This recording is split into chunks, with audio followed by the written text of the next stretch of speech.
Al presidente estadounidense no le tiembla el pulso para apretar a la Venezuela de Maduro y a los cárteles del narcotráfico en el Caribe. Ya ha hundido una decena de lanchas supuestamente cargadas de droga, ataques que dejan al menos 43 muertos. El jefe del Pentágono es contundente.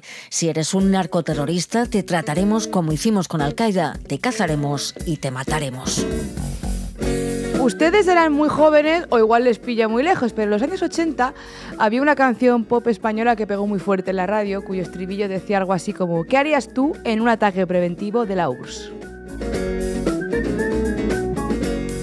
Pero ya no existe la URSS, ni están de moda las sombreras, ni estamos en la Guerra Fría, y los ataques preventivos son patrimonio indiscutible precisamente de los que ganaron esa guerra. Son de hecho el hilo conductor que va tejiendo ese historial de agresiones y de guerras del imperialismo para imponer su orden en el último medio siglo. Ya lo saben, Irán, Irak, Afganistán, Libia, Siria, Gaza, Venezuela. Así que sí, hoy toca preguntarse otra vez ¿qué harías tú en un ataque preventivo de Donald Trump? Le tomamos prestado al compañero Bruno Sgarcini de Diario Red dos ideas interesantes para explicar esta diplomacia de los cañones o de las cañoneras que se ha desplegado en el Caribe, pero que ni termina en el Caribe, ni empieza con Venezuela, ni terminará en Colombia. Sgarcini habla de la palestinización e iranización del chavismo, porque cuando se te coloca esa etiqueta, el despojo de derechos y la criminalización operan automáticamente sobre ti. Es palestino, ergo es inevitablemente terrorista o podría serlo potencialmente, ergo se le puede atacar, apresar, ocupar o reprimir de forma preventiva. Del mismo modo, es venezolano, chavista, ergo es irremediablemente un narcoterrorista o podría serlo potencialmente, así que se le puede lanzar bombas a su barca, deportar a una cárcel salvadoreña o sancionarle aleatoriamente de forma preventiva. Se criminaliza no ya el proyecto de país que represente a alguien, sino el gentilicio mismo, y de ahí pues escalen: palestino, musulmán, árabe, aliado de los terroristas, terrorista, criminal, castigo. Venezolano, caribeño, latinoamericano, aliado del narcoterrorismo, transnacional, criminal, castigo. La sombra de la sospecha y el miedo a que también caiga sobre ti esa etiqueta hacen el resto, y así se cierne el silencio. Tenemos un gobierno, un gabinete de guerra sentado en la Casa Blanca que se permite hablar de matar ciudadanos, así, sin eufemismos. ¿Dónde están las declaraciones del secretario general de Naciones Unidas? ¿Dónde está la Europa de las sanciones unilaterales? ¿Por qué no dicen nada rotundo tantos think tanks, tantas academias, tantos analistas que nos han aleccionado durante años sobre valores, libertades, Estado de Derecho, lucha contra el terror?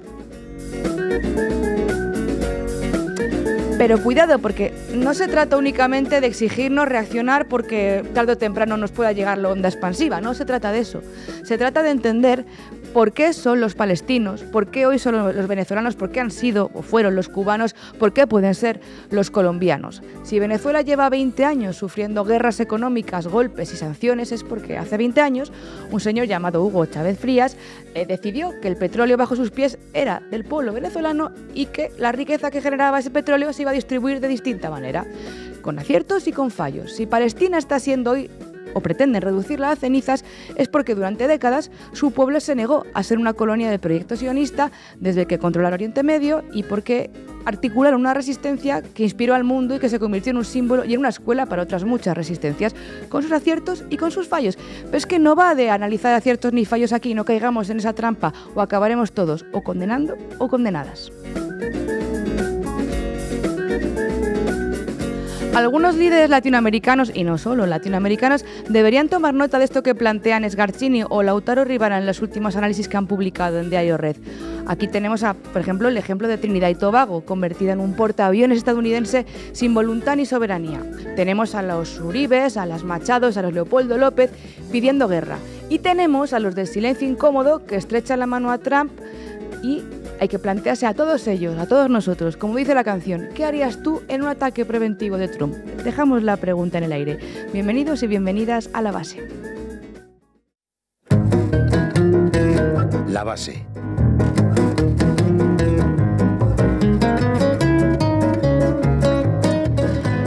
Pues con el director del programa en la otra punta del océano. Manu Levín, ¿qué tal? ¿Cómo arranca el lunes? ¿Qué nos traes? Bueno, pues aquí estamos arrancando la semana, un día más aquí mano a mano Zugasti y yo, y con Edu también desde Buenos Aires. Vamos a intentar analizar la tensión enorme, ¿no?, que se vive en estos momentos, tanto en Venezuela como, ojo, en Colombia, donde Gustavo Petro y su entorno han sido añadidos a la lista Clinton por parte de Donald Trump. En mi caso, vamos a analizar lo que está diciendo la prensa europea, la prensa española y también la prensa colombiana, nos vamos a centrar ahí, sobre pues esta agresión de Estados Unidos contra su propio país. Eduardo García, desde Buenos Aires, tú también has tenido un fin de semana intensito, ¿eh? Un fin de semana bastante agitado, pero bueno, hoy vamos a hablar un ratito sobre Venezuela, sobre esos movimientos en el Caribe de Estados Unidos que sigue intensificando, con una noticia muy importante. La contaremos, la vamos a explicar, ese movimiento de ese portaaviones Gerald Ford, fundamental para entender lo que está pasando allí. Vamos a ver qué intenciones tiene Estados Unidos y cuáles han sido los movimientos más importantes en los últimos días. Y además hoy tenemos invitado y además en plató, recién aterrizado desde Caracas. Estaremos con William Serafino, que es politólogo, investigador, escritor y analista especializado en geopolítica, Premio Nacional de Periodismo, estará hoy con nosotras. Así que arrancamos a la... La base de datos. Informa Irene Zugasti. Destructores, aviones, marines, submarinos nucleares, drones, anfibios y hasta un modernísimo portaaviones, todo contra la soberanía latinoamericana. Los últimos días de la pasada semana, la campaña trumpista en el Caribe se ha intensificado y los últimos movimientos militares la han convertido ya en una movilización naval sin precedentes en décadas en la región. No solo es una campaña por mar, también lo es por aire y amenaza, ojo, con serlo por tierra. Bien, es una campaña interna, claro, porque todos los dispositivos políticos de Washington para desestabilizar internamente Colombia y Venezuela pues se han colocado en sus puestos. Y ahí quería ir yo, Manu, a esos puestos quería ir yo a parar, porque en esta ofensiva trumpista estadounidense a los gobiernos de la izquierda transformadora de Venezuela, de Colombia, todo el mundo juega su papel, ¿verdad? El marine que comanda el submarino, por supuesto, pero también el juez que dicta una sentencia, el propagandista que esparce su relato, el paraperiodismo, como dice Manu, y bueno, todos esos actores políticos que están empujando desde dentro y desde fuera de estos estados. Voy a centrarme primero en Colombia, si me permiten, porque el azote estos días ha venido de varios frentes, además del militar. Tenemos las sanciones contra Gustavo Petro, la decisión judicial de absolver al expresidente Álvaro Uribe y las trabas judiciales y administrativas que han desplegado en Colombia para torpedear la consulta interna de la izquierda este domingo, donde se elegía al candidato del pacto histórico para el continuismo del proyecto de la izquierda colombiana. Mucha tela que cortar hoy, compañera, pero vamos a ver, ¿cómo es eso de las sanciones a Gustavo Petro? Si los estadounidenses ya le revocaron la visa al presidente colombiano, ¿qué más quieren? Manu, no les des ideas, pero sí, las sanciones, esos mecanismos para imponer castigos que Estados Unidos dicta, por cierto, por todo el mundo sin que haya pruebas, ni juicios, ni absolutamente nada más que su voluntad para poder aplicarlas, se han vuelto contra el presidente colombiano de nuevo. El viernes 24, el Departamento del Tesoro, el que está dirigido por Scott Bessent, impuso sanciones contra él, contra su esposa y contra su hijo, así como contra el ministro del Interior, contra Armando Benedetti, incluyéndolos en la llamada lista Clinton, es la lista de la Oficina de Control de Activos Extranjeros. ¿La excusa, la justificación? Bueno, pues ya se la saben. La lucha contra el narco. Contra toda evidencia, el comunicado oficial de Estados Unidos asegura que bajo el gobierno del pacto histórico de Petro, la producción de cocaína ha alcanzado niveles récord y que está envenenando a los estadounidenses y que el propio Petro es un capo del narcotráfico. La realidad, bueno, pues también la conocen ustedes, hemos explicado aquí. La decisión llega apenas días después de que Petro denunciara públicamente la violación de la soberanía colombiana por parte de fuerzas estadounidenses durante un operativo en el Caribe que terminó con la muerte de un ciudadano, de un pescador colombiano. Y además, bueno, pues le preceden también esas declaraciones que hizo en Nueva York en favor de la causa palestina. Vean.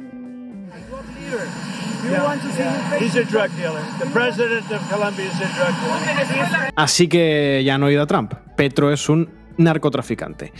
Pero en fin, este modelo militarizado de Washington en la guerra contra las drogas pues es absolutamente falso. Según los datos de las oficinas especializadas de Naciones Unidas o de la propia DEA estadounidense y de todas las estadísticas públicas sobre el tránsito de drogas en la región.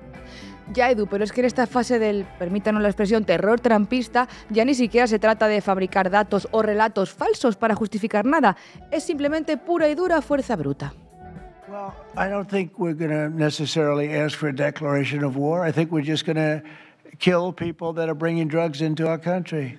Okay, we're going to kill them. You know, they're going to be like dead. Okay. Les vamos a matar, ¿ok? We're going to kill those people. Eso decía Trump.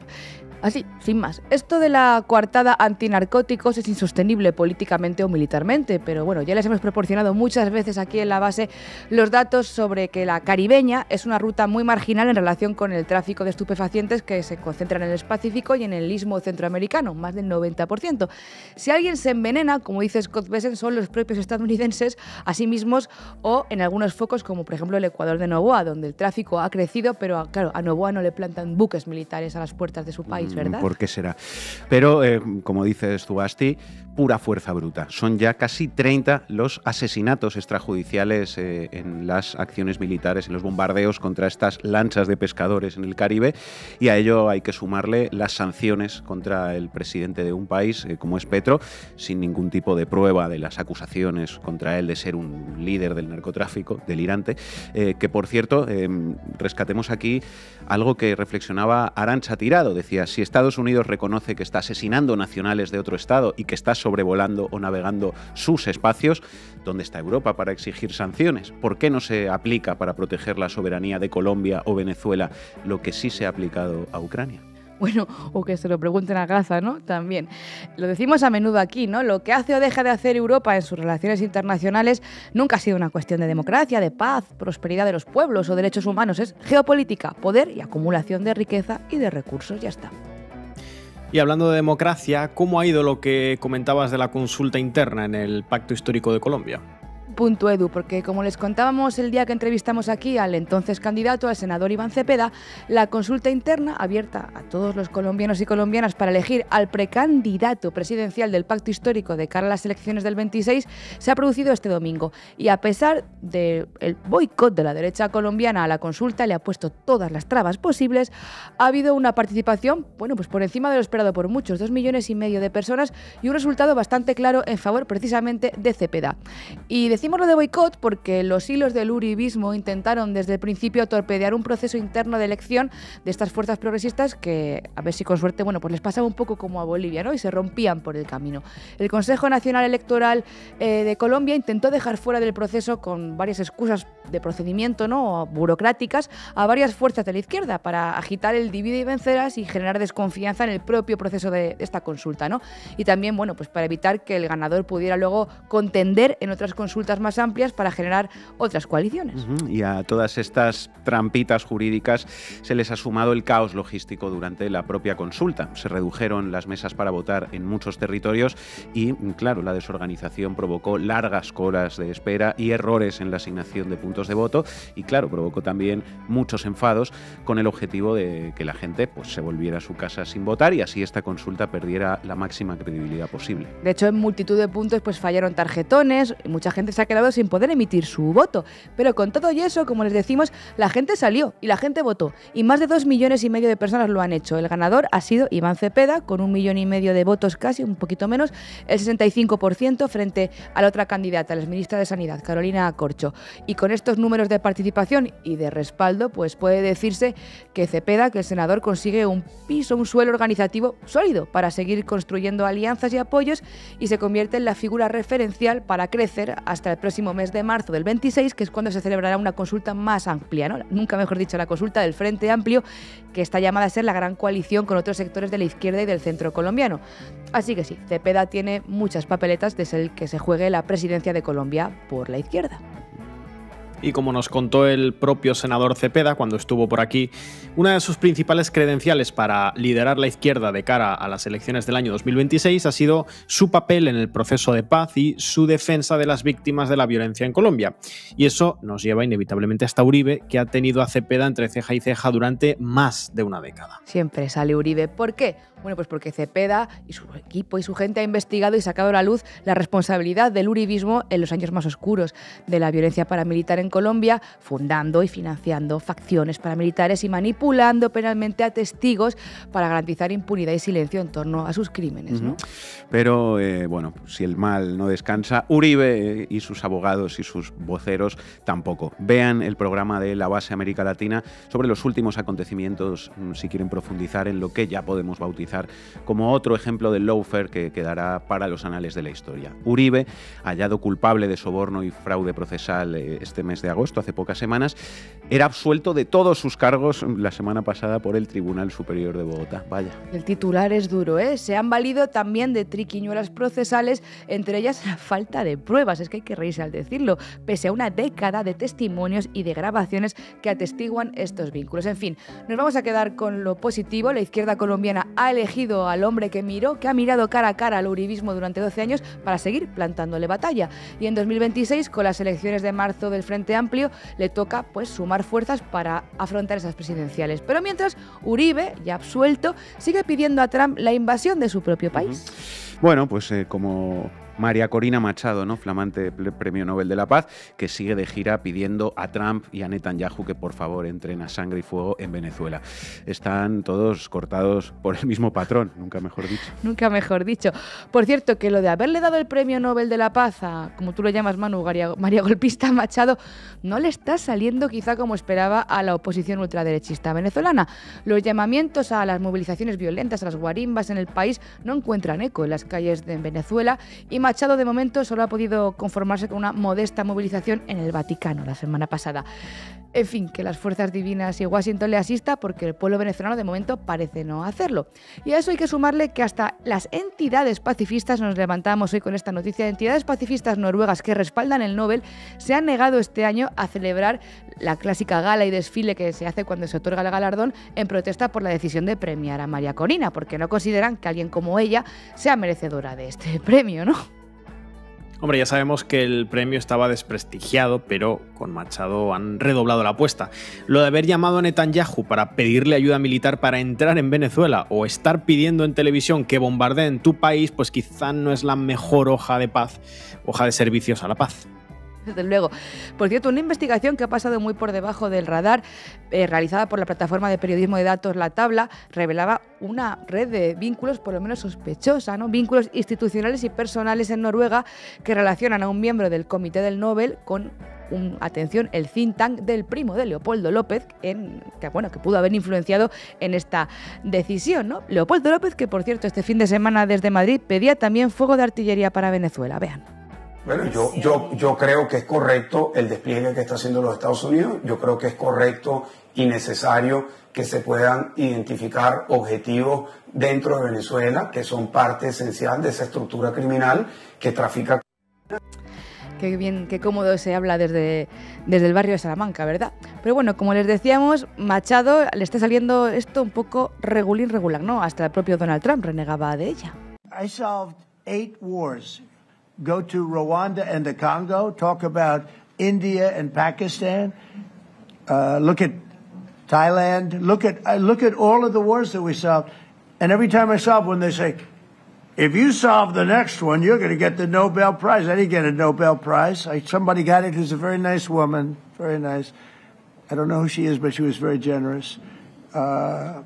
So I don't care about all that stuff. I just care about saving lives. But this will be number 9.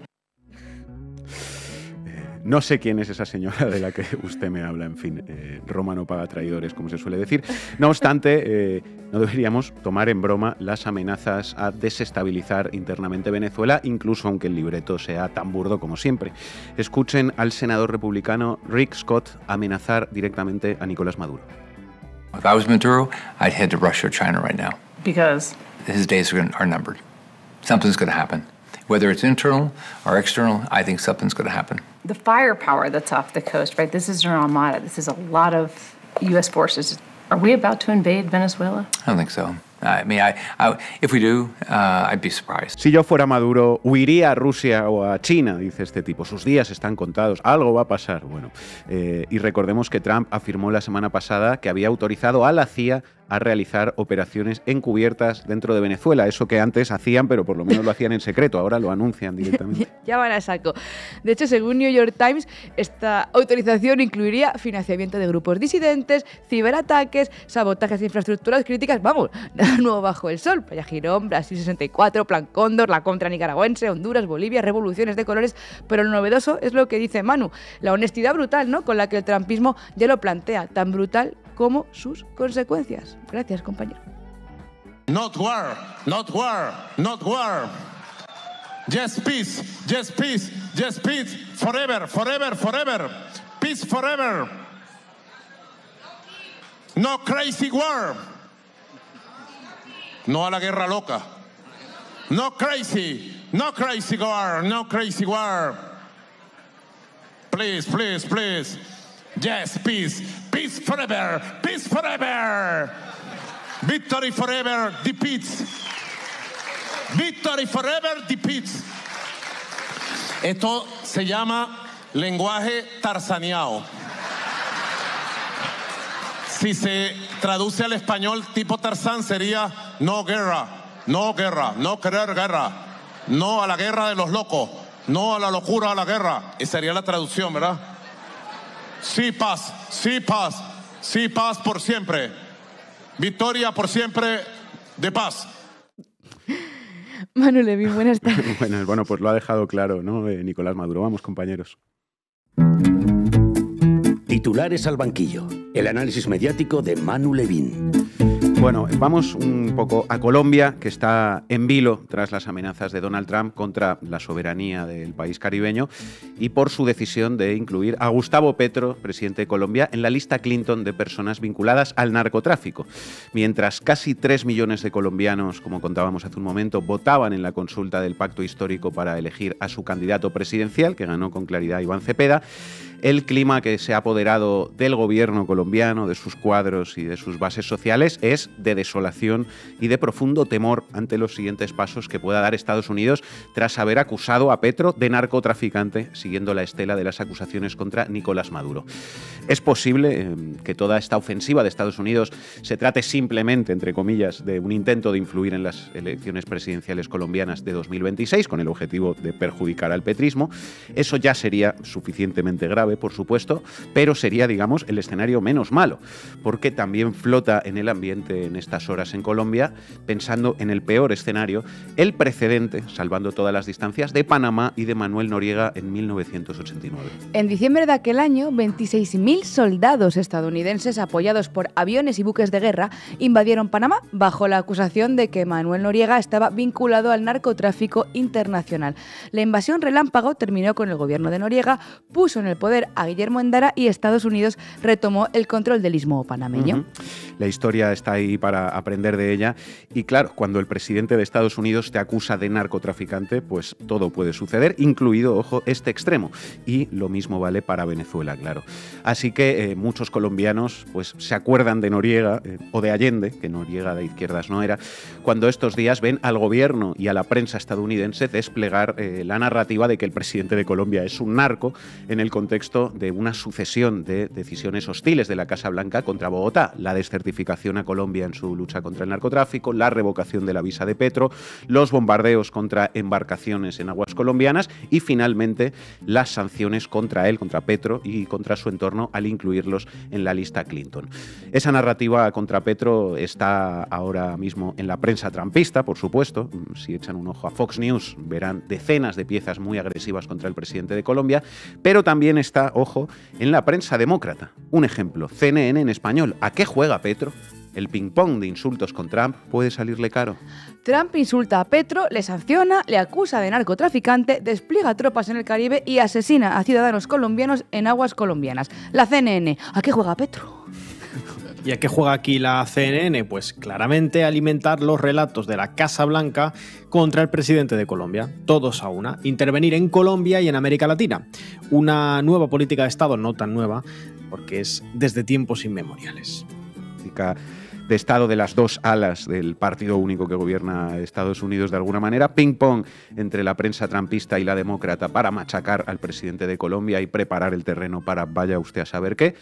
Y merece también la pena echar un vistazo al papel que está jugando la prensa de la colonia jardín europea en todo esto. Por ejemplo, la prensa española.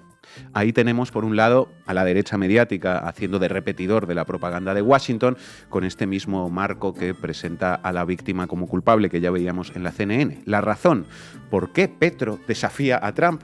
Y la tenemos también a esta derecha mediática jaleando abiertamente una posible invasión o agresión militar de Estados Unidos contra Venezuela. El Español, Trump acorrala a un Maduro más débil que nunca, al menos 43 narcos muertos y el mayor portaaviones frente a Caracas.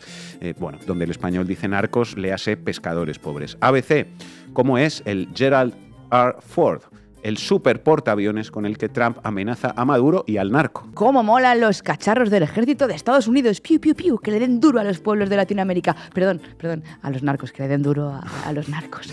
A los narcos. Bueno, fascinación por el imperialismo estadounidense en América Latina en las páginas de El Español o el ABC, con aplausos al despliegue militar contra Venezuela, mientras se prepara el terreno para algo similar quizá contra Colombia. Eso en la derecha mediática, y luego tenemos a la progresía mediática que, volviendo a Colombia, presenta la ofensiva de Trump contra Petro como un enfrentamiento mutuo en su línea centro-centrado, su línea clásica, centro-centrado, ni gobierno de izquierdas ni invadir a otro estado. El País, Grupo Prisa, que en Colombia posee, no olvidemos, Radio Caracol y el Canal 1. Los enfrentamientos entre Petro y Trump en 5 actos. Otra del País, Donald Trump y Gustavo Petro, 2 líderes en colisión permanente, etcétera, etcétera.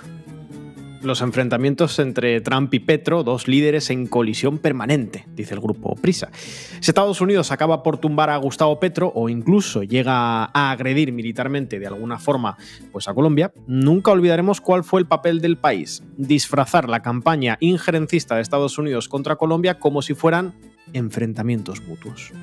Bueno, pues como lo de Palestina, ¿no? Que es un enfrentamiento mutuo. Hay que ver qué malos son tanto los genocidas como los que resisten el genocidio. El País, una más. Trump versus Petro, tan iguales y tan distintos.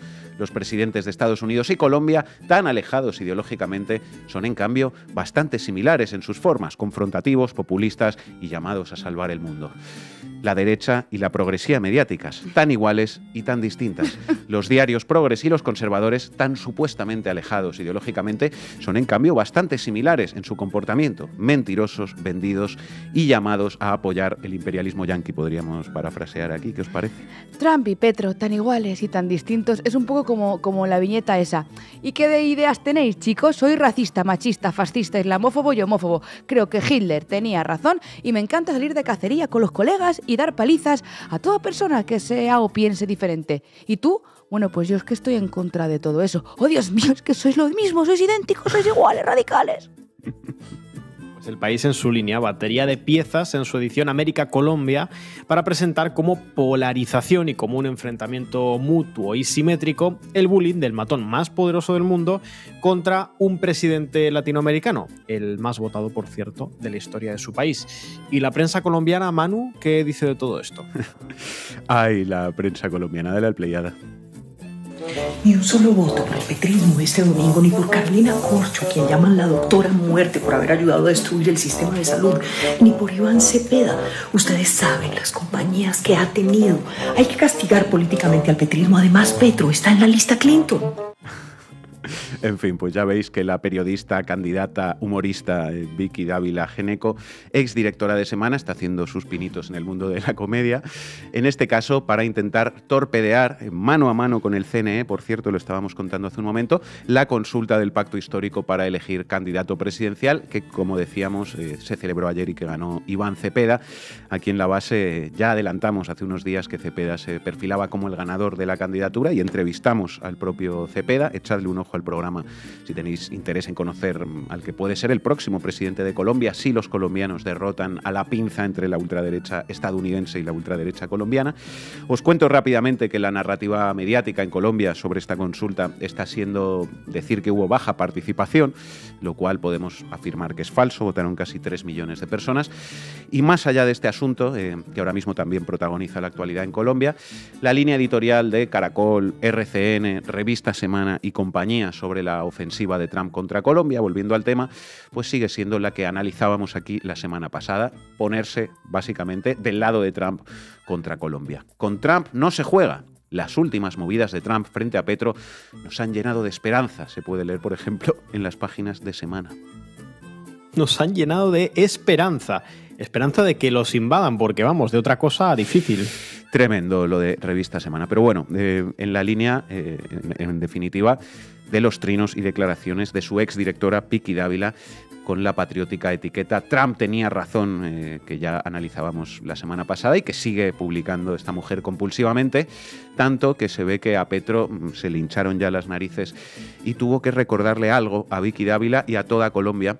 Y es que el suegro de la señora Vicky Dávila, Lucas Géneco, verdadero angelito, fue narcotraficante de cocaína, entre otras muchas cosas maravillosas que hizo por Colombia.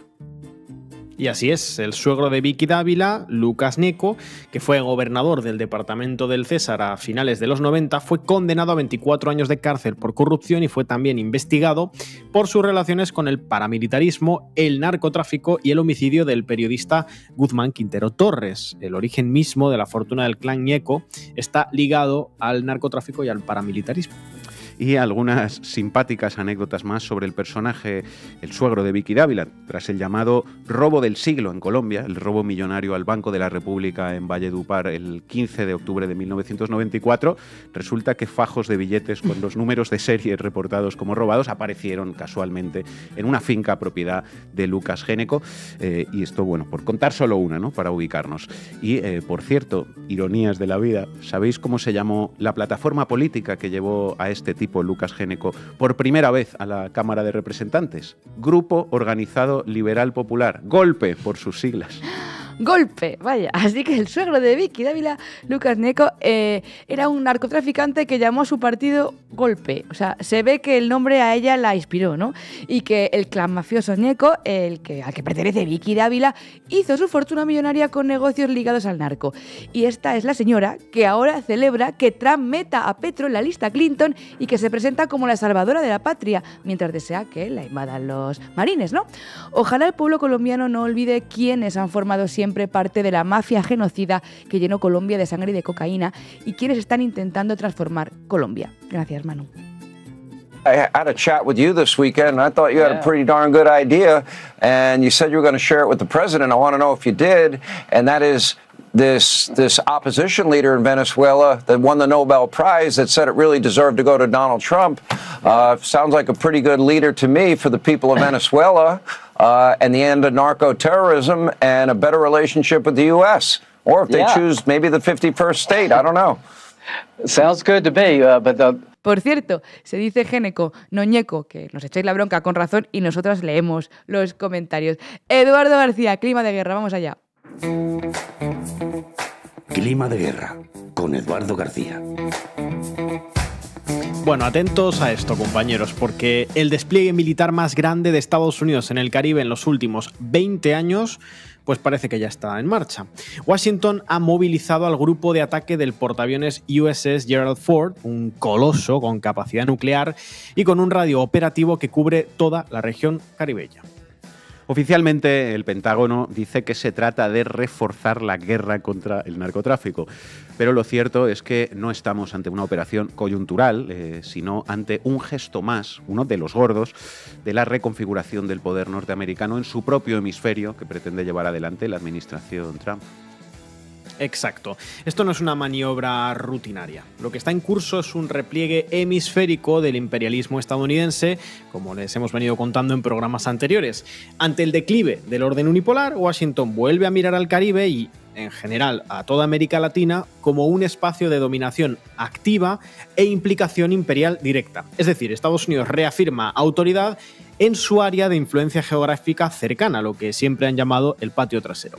Antes de la decisión de movilizar el portaaviones, varias decisiones tomadas por Estados Unidos ejemplificaban estas intenciones que tenían, como relataba Lautaro Rivara en Diario Red. Mirad, el 14 de octubre, el ahora ex jefe del Comando Sur Alvin Halsey, cuya sorpresiva renuncia fue leída como una protesta contra la aventura militar comandada por el secretario de Estado Marco Rubio y por el secretario de Guerra Pete Hegseth, comenzó una breve gira por el Caribe Oriental, más precisamente por Antigua y Barbuda y por Granada, dos países soberanos, miembros de Petrocaribe y del ALBA TCP, las más estrechas alianzas impulsadas por Venezuela desde los tiempos de Hugo Chávez.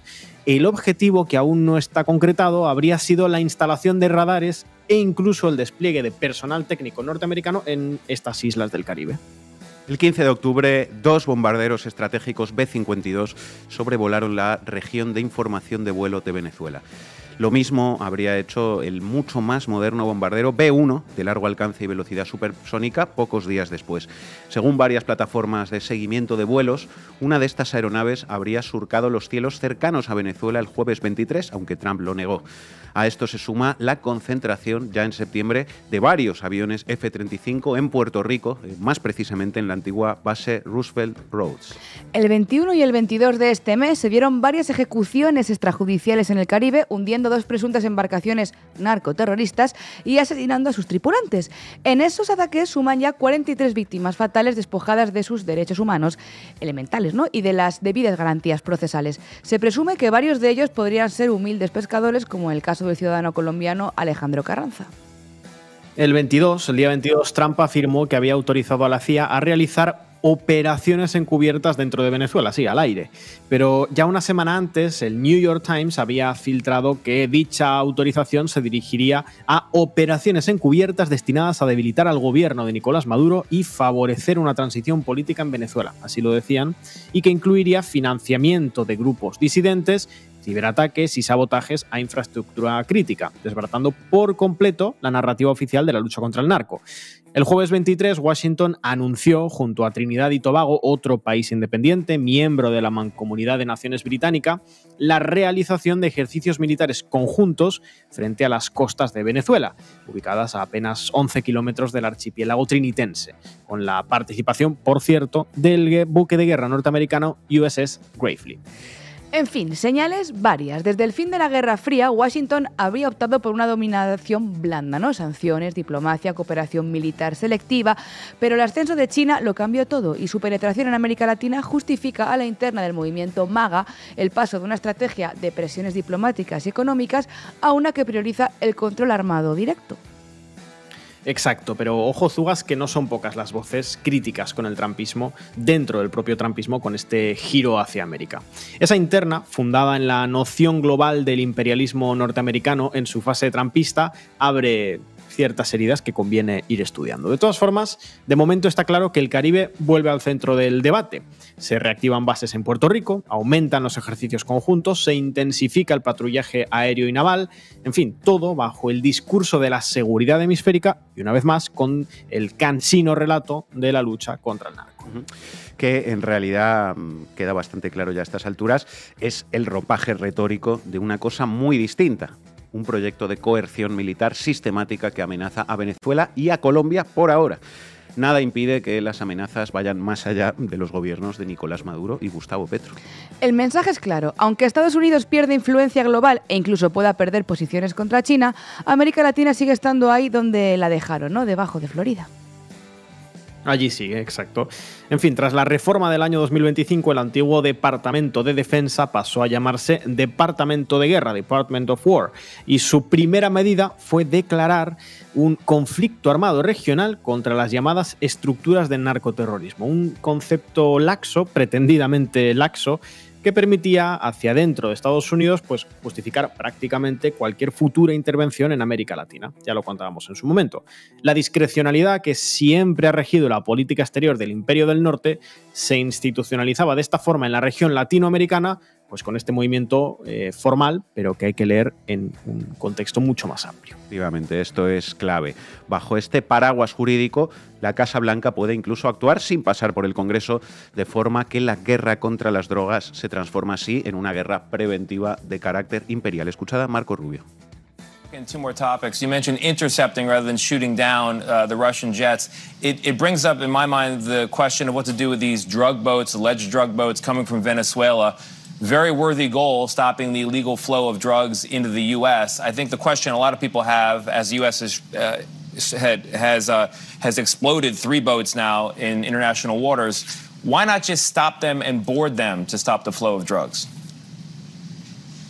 Because interdiction doesn't work. You want to stop these drug cartels, you have to make clear to them they're not going to get their boats here. Interdiction, they don't care about losing a boat. They don't care about losing some drugs. They've already factored that into their business model. What will stop them completely is that they know if they go out there, they're not going to make the journey. Look, this is an imminent, immediate threat to the United States. If you tell me there's a boat full of drugs headed towards the United States to drop off drugs here and poison our people, that's as big a threat as if some country was coming in to attack an American city. It needs to be stopped. The way it's been handled in the past hasn't worked. And boy, let me tell you something. You're not seeing nearly as many boats right now as you were a couple weeks ago. So it has worked and it will continue to work. And the president's very simple. He's not going to continue to allow these drug cartels to flood America with poisonous drugs that are killing our people indefinitely.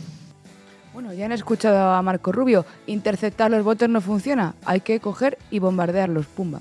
En fin, se actualiza la doctrina Monroe, ¿no, Edu? Pues más o menos, sí. La doctrina Monroe la llaman ya en algunos medios, en su versión del siglo XXI. Antes el enemigo era el comunismo, ahora es el narcoterrorismo, pero el objetivo es más o menos el mismo: la dominación imperial, la hegemonía global y el control militar, político, económico y diplomático del continente americano. Y como era de esperar, los sospechosos habituales vuelven a escena. Son Venezuela, Cuba, Nicaragua, incluso Colombia. Justo, mirad, el poder naval ha sido históricamente el vector principal del imperialismo estadounidense en la región, desde Panamá en 1989 hasta Haití u Honduras. Cada portaaviones desplegado ha sido siempre una declaración política, una declaración de intenciones. Por eso hablamos del USS Gerald Ford, porque de verdad que nos clarifica muchas de las intenciones del tío Sam en la región. La narrativa del narcotráfico se suma a la del orden a través de la fuerza. Y la caricaturización de enemigos como Maduro o como Petro son apenas la variable discursiva de algo que se observa con la más cruda de las claridades si se siguen a rajatabla, si se observan los movimientos de las aeronaves y de los buques bajo orden de Washington. Estados Unidos ya no puede sostener su supremacía global frente a China, o al menos no puede garantizarla, y busca compensar esta realidad reforzando el control sobre su entorno inmediato, convirtiendo a América Latina en algo así como un espacio geopolítico de compensación, donde el músculo militar intenta suplir la pérdida de hegemonía económica. Por eso hablamos de repliegue, porque Trump se atrinchera en su hemisferio. En fin, la militarización del Caribe y la presión sobre Venezuela marcan una nueva etapa, una fase abiertamente coercitiva del imperialismo estadounidense en la región que recuerda a décadas atrás. Muchas gracias, Edu. O dijera que él está preparando una invasión a Venezuela no por el narcotráfico, mentiras. Así hayan ya matado 26, sean pescadores o no, 27 latinoamericanos que nunca debieron matar con misiles, porque está prohibido por el orden internacional ese tipo de desproporción de la fuerza, como se debe llamar, que es crimen de guerra. Y si matan colombianos también, pues igual, lo digo. Es una excusa para invadir a Venezuela porque se quieren quedar con el petróleo, y ese petróleo en 20 años no va a valer nada. Bueno, y hoy contamos en plató, y a pesar del jet lag, con William Serafino, analista, politólogo venezolano. Bienvenido, un placer tenerte en la base, querido. Muchas gracias por invitarme. A ti por venir. Bueno, de hecho, lo comentábamos antes, leímos la entrevista que hiciste con el compañero Lautaro en Diario Red América Latina. Nos gustó mucho cómo planteabas ese punto de vista y esa mirada, ese foco regional y ese análisis sobre Venezuela. Yo quería empezar preguntándote ¿cómo se vive desde allí, desde Venezuela, toda esta ofensiva trumpista y todas estas narrativas que estamos viendo en torno a esta guerra contra el narcoterrorismo que se ha centrado en tu país? Sí, bueno, fundamentalmente, obviamente hay demasiado ruido en los medios de comunicación. Hay un ejercicio que ustedes lo han relatado bastante bien de diversas formas y que ya es una realidad bastante notoria de una suplantación de la realidad por medios comunicacionales, operación psicológica, que bueno, transfigura, ¿no?, lo que está ocurriendo en la realidad. Yo vivo en Caracas, soy un venezolano común de a pie y la cotidianidad no se ha visto afectada de ninguna manera, no hay un escenario de crispación como se ha intentado vender. Obviamente hay complejidades sociales y económicos derivados de las sanciones económicas contra Venezuela. Eso es algo evidente, pero también hay un espíritu de lucha, un espíritu de unión nacional también, aunque evidentemente ahí este despliegue y todas las operaciones que se han desarrollado tienen un elemento de consumo en redes sociales. Eso está muy presente en la calle, eso también está en la conversación pública, pero creo que no detiene la marcha del país, no ha detenido tampoco la gestión del gobierno venezolano ni el Estado. Evidentemente hay una acentuación en términos de la preparación militar en vista del cuadro de amenaza, pero bueno, la gestión pública, la gestión de las escuelas, de los hospitales, es decir, el gran cuadro de las operaciones básicas del gobierno venezolano siguen estando funcionando con normalidad y también así la sociedad venezolana, ¿no? O sea, tú puedes pasar por cualquier calle concurrida del centro de Caracas y vas a encontrar lo mismo, una gran movilidad social. Además también, como es evidente en Venezuela, no tanto en el público extranjero quizás, ya se hacen los preparativos para la Navidad, entonces bueno, comienza también ese elemento de planificación para las fiestas.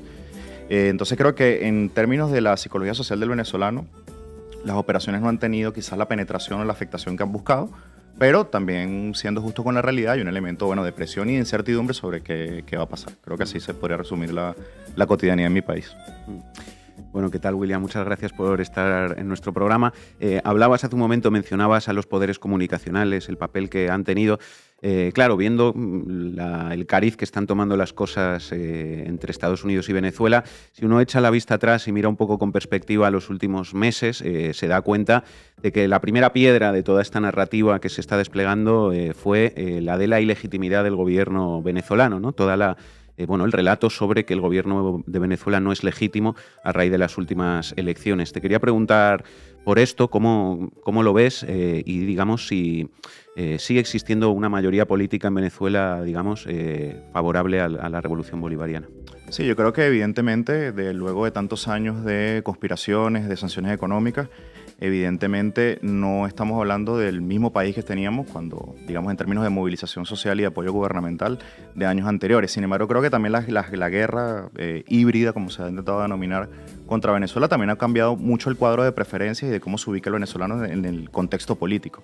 Es decir, yo no creo que sea tanto estar a favor o en contra del gobierno, sino que ha habido, digamos, la instalación de un cuadro de guerra que ha puesto otras jerarquías y otras prioridades en el tablero. Es decir, ahora mismo hay distintos sondeos en Venezuela que han estado publicándose en las últimas semanas, en los últimos meses, por ejemplo, de un 96% de la población venezolana, más del 90% que rechaza una operación militar extranjera, y evidentemente a los voceros que de la derecha venezolana más clásica, incluso algunas vocerías emergentes, están pidiendo desde afuera, ¿no?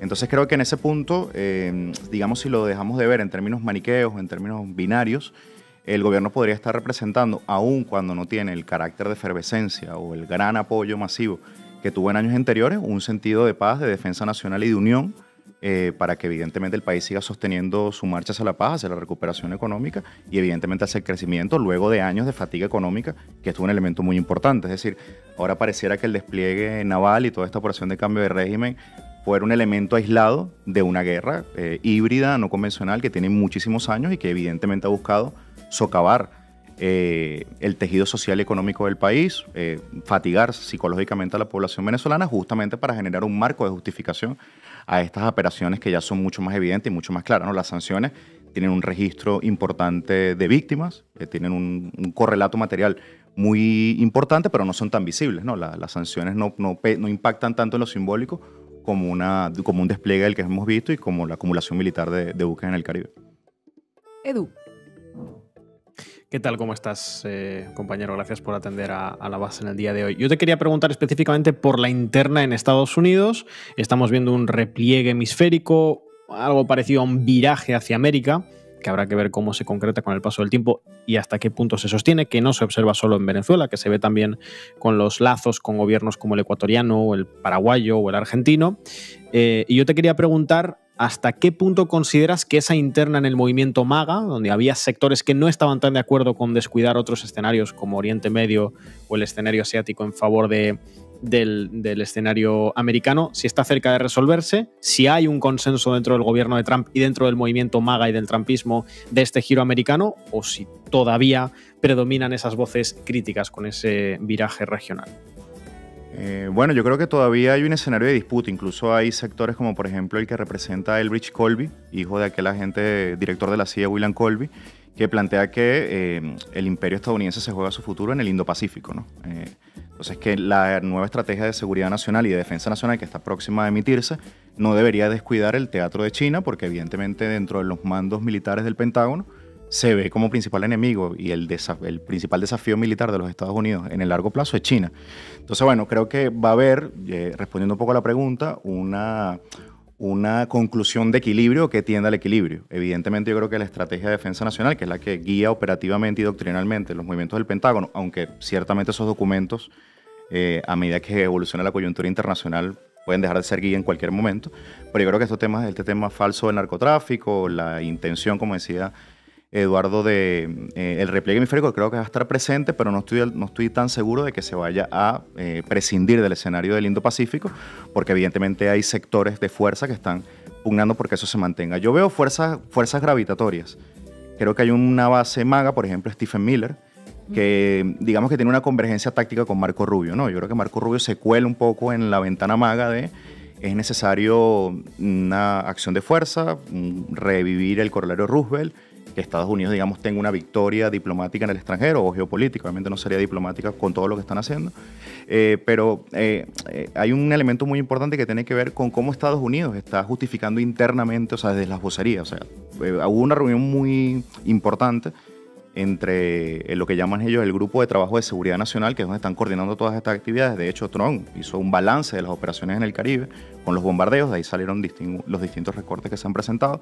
Y, por ejemplo, salía Marco Rubio diciendo que las interdicciones no funcionaban, en claro desafío o desautorización de Kristi Noem, que es la Secretaria de Seguridad Nacional, que es la que dirige la Guardia Costera. En la reunión, ella presentó los supuestos récords históricos de incautaciones de droga, y se planteó como que eran dos variables o dos ramificaciones de una misma estrategia, cuando venía Marco Rubio desde antes, incluso Donald Trump diciendo que no funcionaban las interdicciones. Entonces yo creo que respondiendo más certeramente a la pregunta, no hablamos de un gobierno de la administración Trump completamente coordinado, creo que hay mucho caos interno. Creo que esas fuerzas gravitatorias, como por ejemplo Stephen Miller, tratan de jalonear los efectos políticos del despliegue hacia lo interno, hacia la política doméstica, tratando de satisfacer esa base MAGA. Y hay sectores como Marco Rubio que buscan, digamos, que acentuar el factor externo, buscando evidentemente el cambio de régimen. Para cerrar, y no me quiero extender mucho más, el New Yorker sacaba recientemente una nota que decía que el que estaba detrás del manejo simbólico de los bombardeos a embarcaciones supuestamente ligadas al narcotráfico era Stephen Miller, con la idea de que ese carácter de impunidad, de ultraviolencia, se tradujera internamente en una mayor facultades presidenciales, un mayor autoritarismo de Donald Trump, que además deriva en las cacerías militarizadas con el ICE y también la transformación de una especie de Gestapo, ¿no? Con todo lo que ha pasado con la campaña antimigratoria. Entonces creo que hay esas fuerzas gravitacionales chocando entre si esto es una operación de cambio de régimen o cuánto nos beneficia a nosotros como movimiento MAGA dentro de los Estados Unidos. Bueno, yo una cosa más te quiero preguntar, aprovechando tu presencia aquí, porque realmente es muy poco frecuente en los medios de comunicación internacionales, españoles, por ejemplo, escuchar voces de personas venezolanas, ¿no? Salvo voces, digamos, alineadas con una oligarquía venezolana afincada en Madrid, por ejemplo, ¿no? En los medios de comunicación en España, si se escucha alguna voz venezolana, es esa, ¿no? Entonces, aprovechando tu presencia aquí, yo te quería pedir, digamos, que le expliques a una audiencia internacional cuál es la situación en tu país, por qué la situación es la que es y cuáles son, digamos, las perspectivas pues que puede tener alguna persona como tú desde tus coordenadas ideológicas, digamos, o de compromiso con ciertas ideas dentro de Venezuela.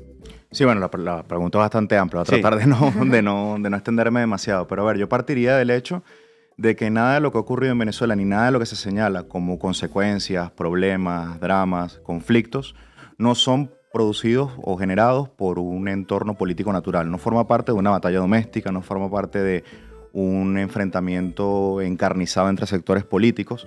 De hecho, hasta que Estados Unidos influye decisivamente, y yo diría que destructivamente, en la situación política venezolana, los elementos de, digamos que de disputa política electorales eran un elemento dominante en la lucha política venezolana, en la disputa. Esto obviamente cambia con lo que hemos visto, que fue un cambio de dirección de la oposición venezolana, representado fundamentalmente por Leopoldo López, Guaidó, todo este club, ¿no?, más de extrema derecha y mucho más alineado con Estados Unidos, y que habla en función de sus intereses. Entonces, nada de lo que se dice sobre Venezuela puede verse por fuera de una campaña de sanciones que lleva más de 10 años. O sea, esto cuesta muchísimo explicarlo. Obviamente hay toda una operación mediática o una normalidad mediática derivada de una operación que ha construido ya un conjunto de códigos, de significados que omiten esa realidad. Pero, por ejemplo, si yo te pudiera dar casos concretos, el Estado venezolano no solamente le cuesta conseguir los recursos porque tiene restringida la venta de petróleo en elementos transaccionales y también de volúmenes en términos cuantitativos, sino que, por ejemplo, le cuesta poder realizar compras en el extranjero para revitalizar el servicio de luz. Por ponerte un ejemplo. Así pasa también con el servicio de agua, que implica acueductos, bombas, todo un sistema de procura en ese sentido tecnológico, porque se desgastan, porque también ha sido, como se ha reconocido además públicamente con Jordan Grudó, que fue el que dirigió la operación Gedeón, que los sabotajes en infraestructuras estratégicas, como el ataque a la refinería Amuay y otras instancias clave del funcionamiento de las infraestructuras básicas del país, estuvieron como parte de los blancos de esa operación. Entonces, todo lo que se dice de Venezuela como dramatismo y que se le intenta adjudicar enteramente y 100% al gobierno venezolano, yo creo que no se puede entender sin ese proceso de las sanciones. Creo que a eso responde el despliegue, que es que el gobierno venezolano y el país en general, creo que esto va más allá incluso de las autoridades políticas que gobiernan, ha sabido superar las sanciones y adaptarse a ellas.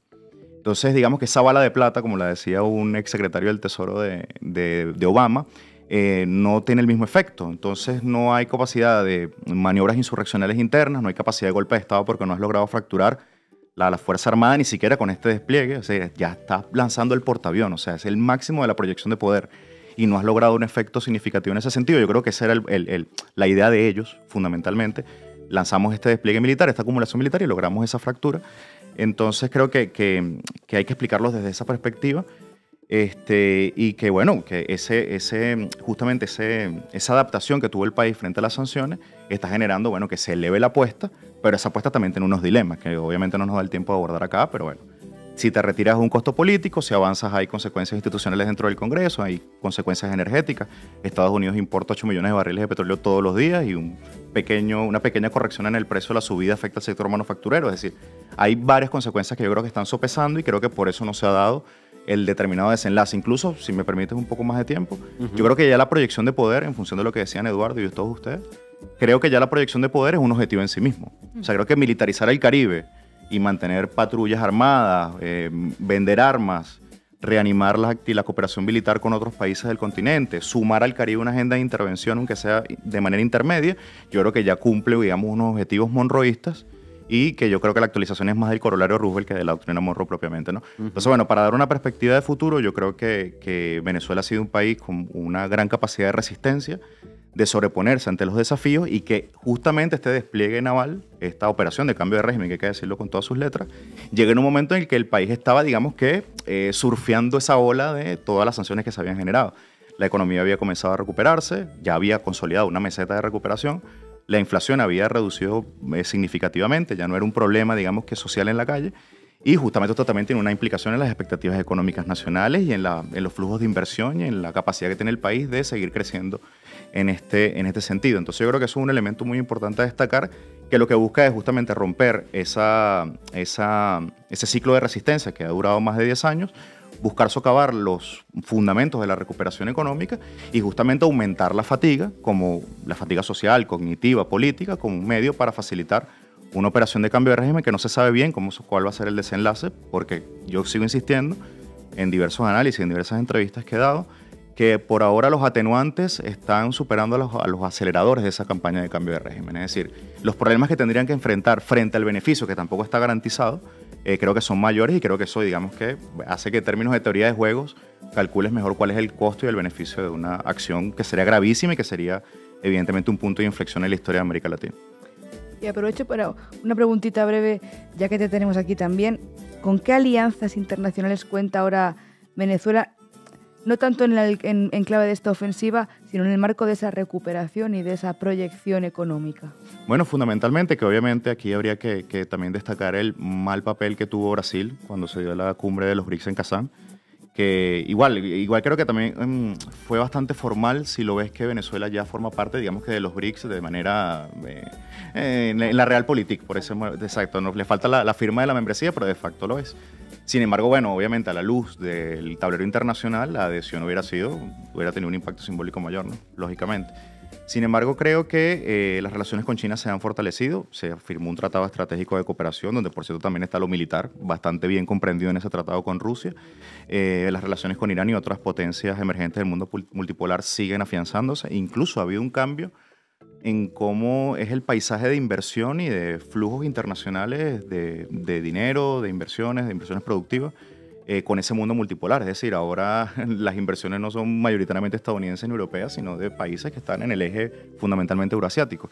Entonces yo creo que esas alianzas se han fortalecido. Creo que además el presidente Nicolás Maduro y el chavismo ha logrado construir una idea de superación de esas sanciones, porque además se ha dejado también de hablar de Venezuela antes del despliegue. Es decir, Venezuela estaba como que escapando un poco del relato. Bueno, ustedes que son especialistas científicos, digamos que de la revisión de los medios me lo podrán corregir, que se sentía en Venezuela como que esa moda de hablar mal del país había disminuido un poco. Obviamente con esto subieron los decibeles hasta que se explotó la corneta, ¿no? Que ya el ruido es enorme. Pero creo que se había justamente construido la idea del chavismo como una opción y una posibilidad de sostenimiento del país y de recuperación del país a mediano plazo. Incluso más allá de lo que ocurrió en las elecciones del 28 de julio, que bueno, yo tengo una opinión propia, que fue una operación de cambio de régimen bastante sofisticada. Se demostró además la cantidad de impresión industrial de actas falsas, en fin, todo un proceso que además estuvo secundado por operativos de violencia, en fin, no voy a entrar ahí a detalle, pero creo que el chavismo había logrado consolidar esa idea de, bueno, podemos recuperarnos políticamente, económicamente y socialmente. Entonces, bueno, creo que este despliegue naval tiene una idea bastante concreta en debilitar ese proceso y creo que al final está regionalizando también un bloque de poder basado en la soberanía. O sea, es decir, creo que uno de los, no lo llamaría beneficios porque no sería lo correcto, pero creo que uno de los efectos, digamos, contraproducentes para la agenda de la Casa Blanca es que se está reinstaurando un momento gran colombiano que no se tenía desde el siglo XIX. Es decir, yo te lo soy muy sinceramente, aparte que siento pasión por la historia, porque aparte soy magíster en historia, yo pensé que me iba a morir sin ver, digamos, la reunificación de la hija del Libertador, que básicamente es la República de Colombia, que nunca se llamó Gran Colombia, pero es la República de Colombia. Y fíjate tú lo que está pasando, ¿no? Se está construyendo nuevos nexos y digamos que no era la mejor manera, era lo mejor que partiera del propio continente, pero este proceso de intervención ha dado un impulso y un motor a la integración latinoamericana que ojalá sea aprovechado por factores de mucho peso como Lula, por ejemplo, o el próximo gobierno de Colombia, que ojalá sea Cepeda, que sea aprovechado ese momento para reestructurar los mecanismos de integración y diría yo, palabras mías nada más, cómo se podría avanzar, por ejemplo, en disuasión militar propia del continente. O sea, pues, si ellos hacen un despliegue, ¿por qué los países de América Latina no pueden realizar un despliegue naval en su lago interno realmente? Aunque Estados Unidos lo reclama monroísticamente como su Mare Nostrum. Son elementos para dejar, que además eso estaba planteado desde el primer ciclo de integración regional, pero bueno, por diversas razones que no nos toca profundizar aquí por el tiempo, no se lograron consolidar. Y un poco de dejar el Caribe desprotegido como patio trasero tiene mucho que ver con decisiones que no se tomaron y que no fueron responsabilidad de Venezuela. Pues William Serafín, ha sido un placer tenerte aquí en el He hablado muy rápido plató. Porque el tiempo... No, muy bien. Esa dicción venezolana, que envidia me das. Pues muchísimas gracias por atender aquí gracias a ustedes. Al plató de Madrid. Seguiremos pendientes de tus análisis, seguiremos con los ojos puestos en el Caribe. Ya veis que hoy hemos inundado el pantallón con este mar de fondo. Y llegamos al final del programa. Recuerden hacerse socios y socias de Canal Red en apoya.canalred.tv o en el QR que aparece en sus pantallas. Y les dejamos con un tema de Óscar de León, Bajo la tormenta. Escúchenlo. Hasta mañana.